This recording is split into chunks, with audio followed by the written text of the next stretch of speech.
यह कहानी सीता माता कहती थी और श्री राम इसे सुना करते थे। एक दिन श्री राम भगवान को किसी काम के लिए बाहर जाना पड़ गया तो सीता माता कहने लगी कि भगवान मेरा तो 12 वर्ष का नित्यनेम नित्य नियम है। अब आप बाहर जाएंगे तो मैं अपनी कहानी किसे सुनाऊंगी।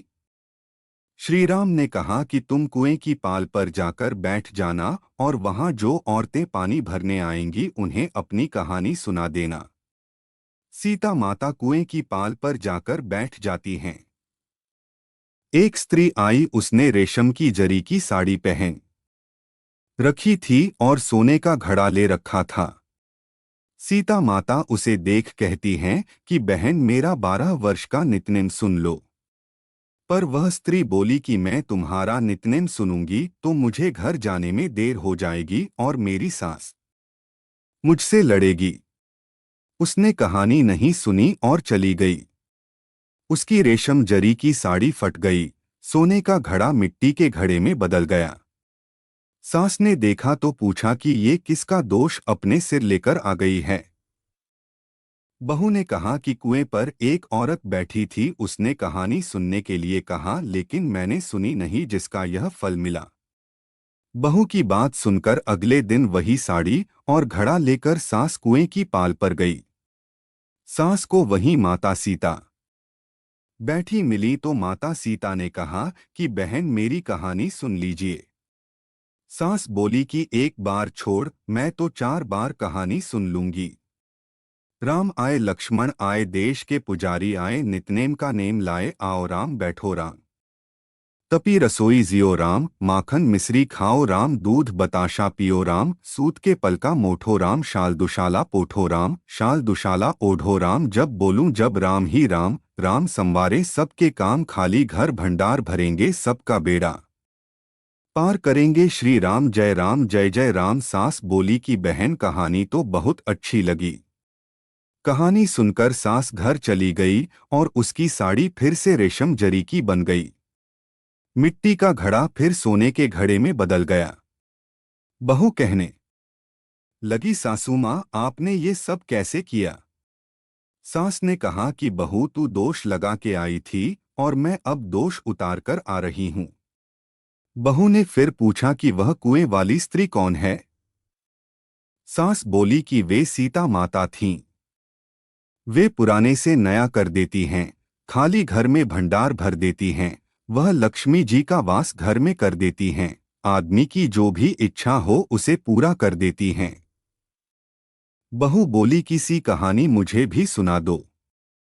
सास बोली कि ठीक है तुम भी सुनो और सास ने कहानी शुरू की। राम आए लक्ष्मण आए, देश के पुजारी आए, नितनेम का नेम लाए, आओ राम बैठो राम, तपी रसोई जियो राम, माखन मिश्री खाओ राम, दूध बताशा पियो राम, सूत के पलका मोठो राम, शाल दुशाला पोठो राम, शाल दुशाला ओढ़ो राम, जब बोलूं जब राम ही राम, राम संवारे सबके काम, खाली घर भंडार भरेंगे सबका बेड़ा पार करेंगे, श्री राम जय जय राम। कहानी सुनकर बहू बोली कि कहानी तो बहुत अच्छी है। सास ने कहा कि ठीक है, इस कहानी को रोज कहा करेंगे। अब सास बहू रोज सवेरे उठती, नहाती धोती और पूजा करने के बाद नितनेम की सीता की कहानी कहती।